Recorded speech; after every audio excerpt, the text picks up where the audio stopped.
400 په نوم باندې د دوی ډېر لوی چینل هم دی، خو دې سره سره د پاکستان تحریک انصاف دیرینه کارکون هم دی. خو د هغه نه به تپوس کوو چې نن په دغه مردان کې دغه جلسه را جوړه شوې ده، دې ته په کوم نظر ګوري؟ صادق صاحب څه به وایې؟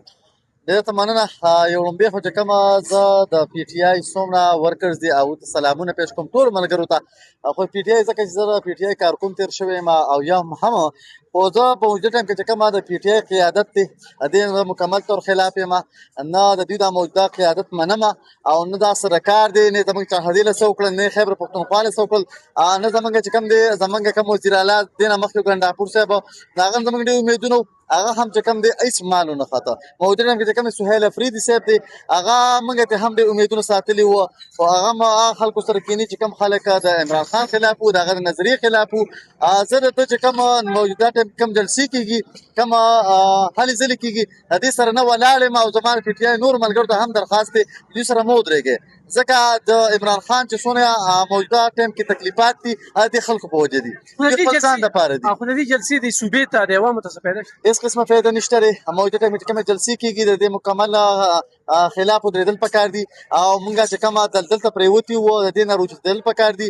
موږ چې کوم د ګرانۍ په میچن باندې دل شوي وو د دې چې کوم مخنیوي پکار دي او نه جلسې پکار دي نه جلوسونه پکار دي. موجوده ټایم کې د غریب لاسنیوکه پکار ده. ډېره زیاته مننه ګرانو کتونکو. صادق په سوشل میډیا باندې د تحریک انصاف ټول کارکنان پیژني، ډېر ستړي ولا کړي دي، ډېر خدمات دي، ډېر اواز یې ولا پورته کړي. خو نن د هغوی دغه خبره چې دا جلسه نه عوامو ته پیدا رسوي نه دې صوبې ته پیدا رسوي او په کار هم دا وه چې ته په مردان کې خپل ځان ته جلسه کړې، نو دې مقصد څه دی؟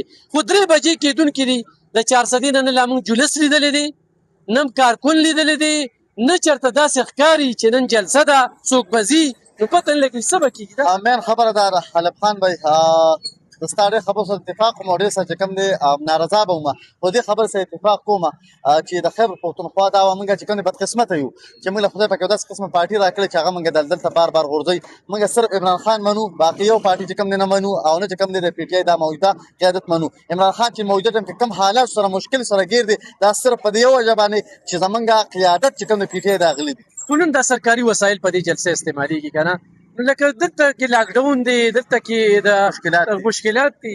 همدا خبره ده چې دا کوم په دغه باندې کوم وسایل استعمال شوي دي چې دوی د کور نه واپس راوړي او دا چې کوم موجوده قیادت دی چې دوی نه موږ دې خبرې تپوس وکړو چې تاسو څه وکړل. ډېره زیاته مننه. بیا وایم چې دې وخت کې 400 کې 3 بجې شوي دي، هېڅ قسمه چې کوم دی نو جولس یا تګ په نظر باندې نه راځي.